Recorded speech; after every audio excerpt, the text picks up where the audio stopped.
Olá pessoal do canal Brasil Notícias, estou chegando trazendo mais informações para vocês. Eu sou Rilgley Fagundes. Hoje é dia 13 de novembro de 2020. Na descrição do vídeo você vai encontrar o link para esta matéria. Mais uma vez a CPI das fake news fecha os olhos para os verdadeiros criminosos. O TSE com o seu inquérito das fake news também fecha os olhos e presta atenção nisso aqui, ó.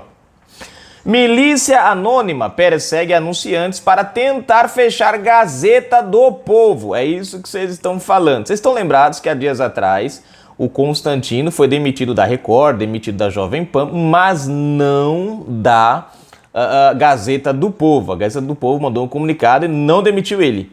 Vamos à matéria? Se inscreve aí, comenta, compartilha, deixa o seu like, aperte as notificações na descrição do vídeo, tem conta bancária, curte nosso canal, gosta do nosso trabalho, seja um apoiador e seja um colaborador. Eu estou recebendo os vídeos, confere aí, gente, na inscrição e as notificações. Vamos lá? A milícia anônima Sleep Giants Brasil começou na última sexta-feira 6 uma campanha para constranger os anunciantes da Gazeta do Povo. O objetivo do grupo é fazer com que o jornal de mais de 100 anos de atividade feche as portas. Hoje os jornais têm duas principais fontes de renda, a verba publicitária e a carteira de assinantes. O método da milícia funciona principalmente nas redes sociais. Ela marca o perfil das empresas e pede que deixem de anunciar o veículo até ter sua demanda atendida. Os anunciantes cedem ao pensar que podem estar à beira de uma crise de imagem. Não atender automaticamente a solicitação joga as empresas anunciantes na lista negra do bando para virar alvo de uma onda de linchamento promovida pelos seguidores do grupo anônimo, ou seja, a prática de intimidação. Os ataques à Gazeta do Povo e a seus anunciantes começaram após o jornal informar que não iria afastar o colunista Rodrigo Constantino, envolvido em uma falsa acusação de apologia ao estupro. O colunista explicou sua visão sobre o tema debatido e pediu desculpas por excessos em texto, publicado em seu blog. A Gazeta divulgou uma carta de esclarecimentos aos seus leitores, dando mais detalhes sobre a tomada de decisão. Mas isso não foi suficiente para o tribunal armado nas redes sociais. Até a tarde desta quarta-feira, 11, 13 empresas já haviam cedido as investidas do Sleep Giants. Bom, tá aqui. O Sleep Giants, o que é o Sleep Giants? O Sleep Giants Brasil, que exibe viés político de esquerda desde a sua origem, no começo deste ano, iniciou a sua atividade no Brasil se vendendo como um movimento de caráter neutro, cujo único objetivo seria evitar a propagação de fake news por meio do boicote.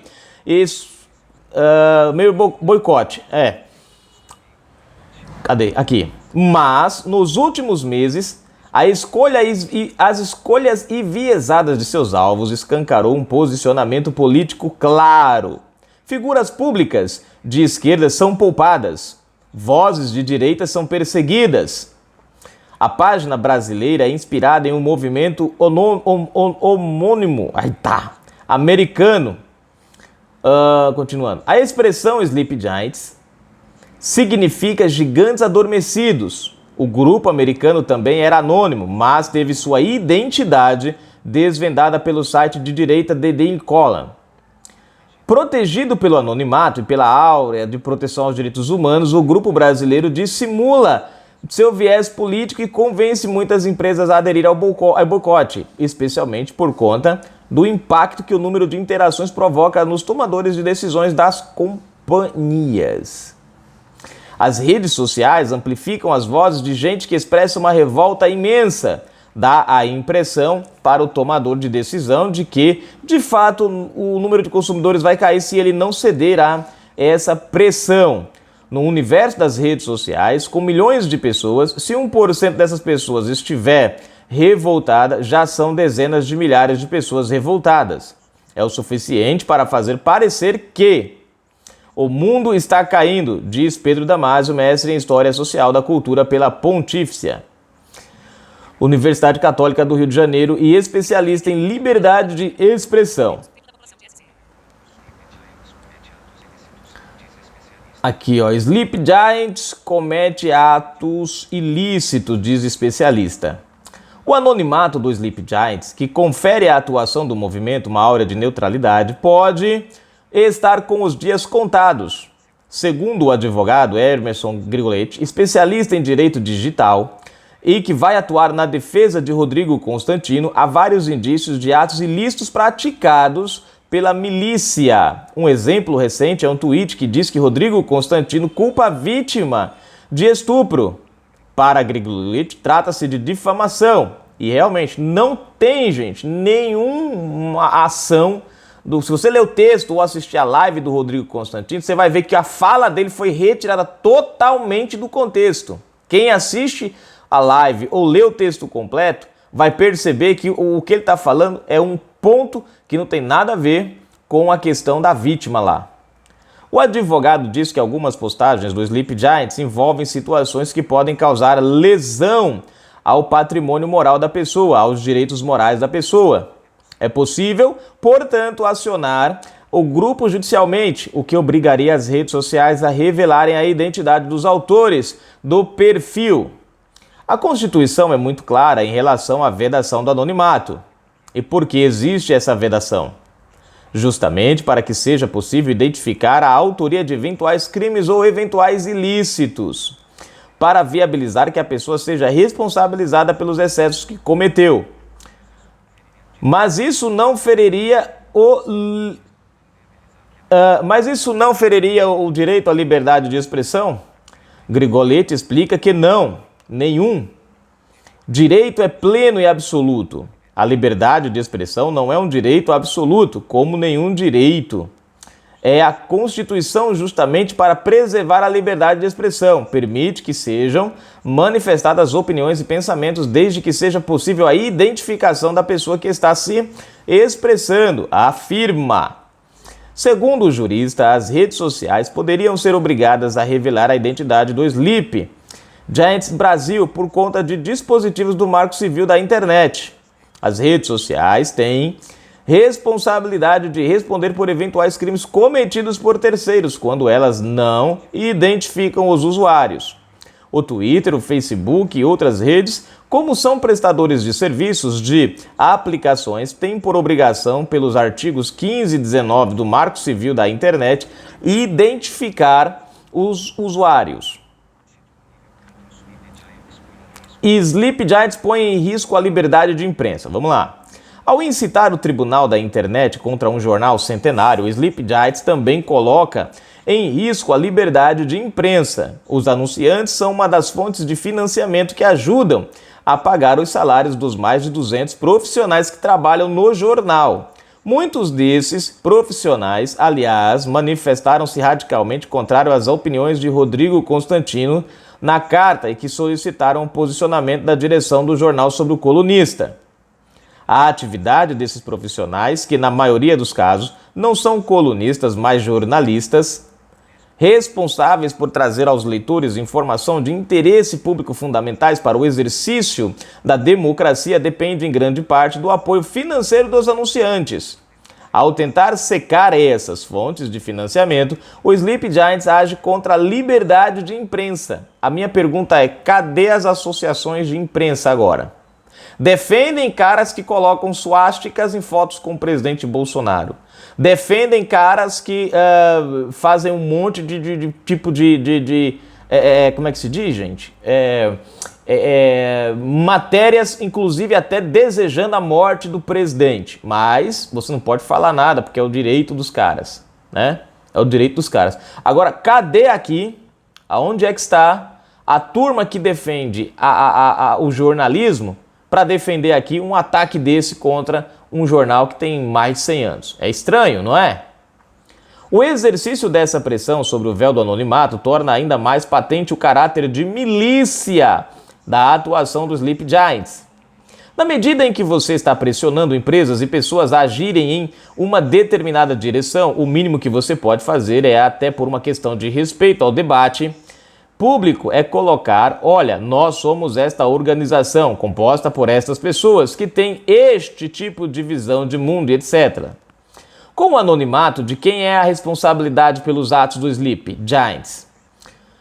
E se eles prejudicarem pessoas em sua vida profissional ou pessoal por causa da atuação dele, ele não é responsável por isso?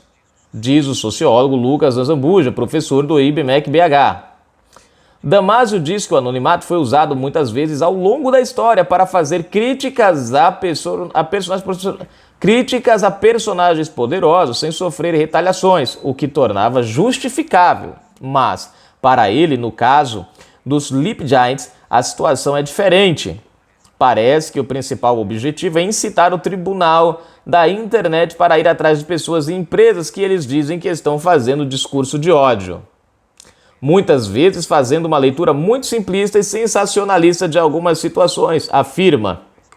O especialista explica que o relativo sucesso da empreitada dos Sleep Giants se apoia em grande medida no desejo das pessoas de sinalizar virtudes por meio da indignação, discutir a questão, fazer distinções, entender as sutilezas da complexidade do assunto é secundário. O que é mais importante para as pessoas é expressar indignação. É o meio mais eficaz que existe para as pessoas, ou seja, o Sleep Giant, ele usa as pessoas para o fim que ele quer. E muitas pessoas acabam entrando na onda sem perceberem que estão fortalecendo uma milícia digital. Né? É engraçado, né, gente? Cadê a CPMI das fake news que caçava tanto o gabinete do ódio? Um troço desse aqui, ó, rodando à vontade e ninguém fala nada. Continuando. Sempre quando alguém está revoltado ou indignado, as pessoas pensam, só uma pessoa realmente muito boa poderia estar assim tão revoltada contra o mal. Se as pessoas querem se sentir boas, essa revolta é o caminho mais fácil. Dar um passo para trás, discutir as coisas com certo distanciamento, já era abrir uma margem de dúvida sobre sua virtude. É muito perigoso discutir as coisas com calma. Você pode parecer um insensível, observa Damasio. Além do efeito de sinalizar virtude, a indignação também acaba provocando temor nas empresas sobre as consequências de não ceder à pressão. O empresário pensa, bom, se as pessoas estão tão indignadas assim, elas vão queimar meu jornal, vão boicotar minha empresa. Às vezes é melhor, de repente, acatar isso.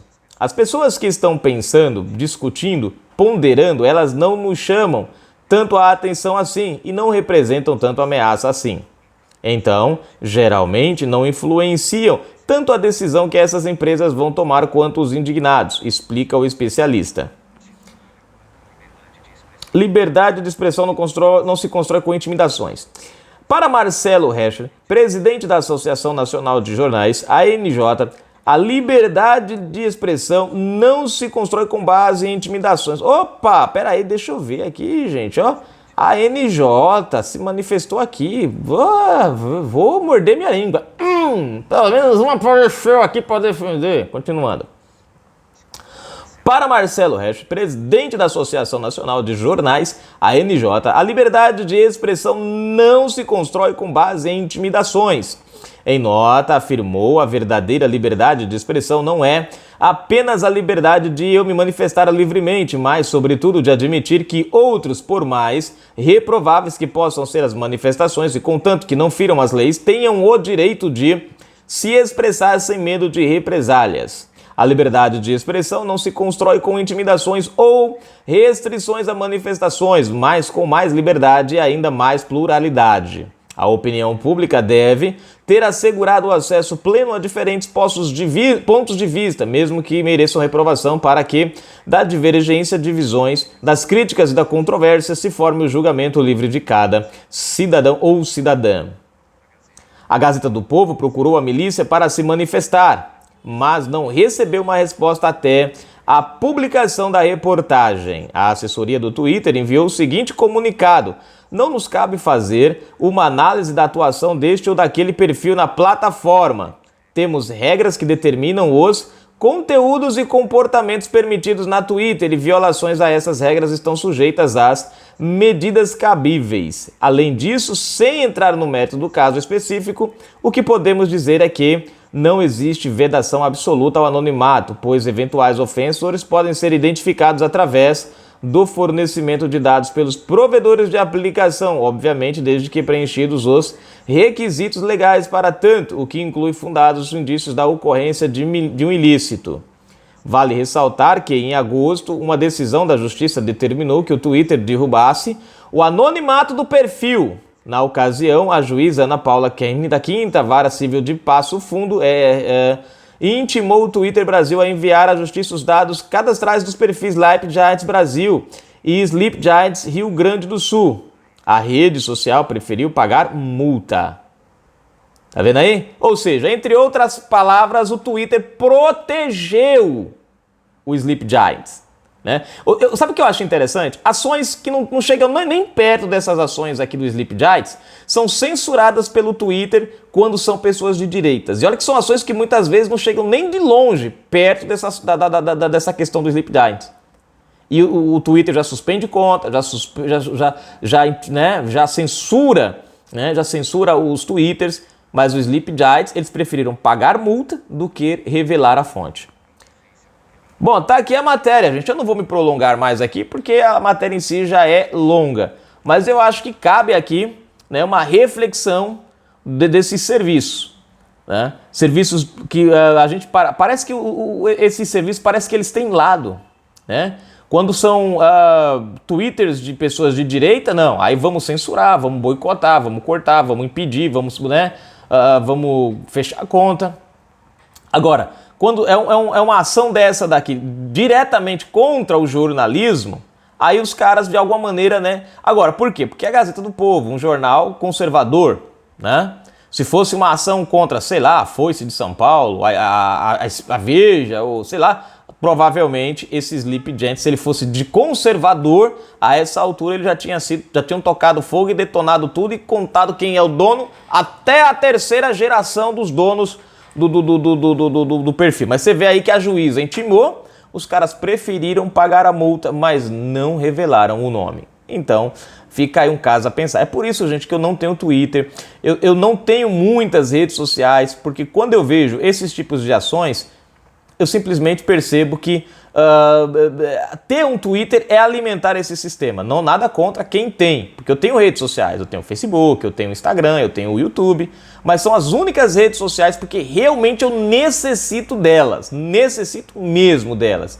Mas tirando essas redes sociais, eu não tenho nenhuma outra, como por exemplo o Twitter. É um Twitter, se eu for fazer um dia, tem que ser por extrema necessidade. Porque eu não quero alimentar um sistema, né? Eu não quero alimentar um sistema que eu vejo que ele tem lado e partido, né? E age de diferente maneira em situações iguais. A única coisa que muda são os seus participantes. Canal Brasil Notícias, daqui a pouco a gente volta. Fui, gente.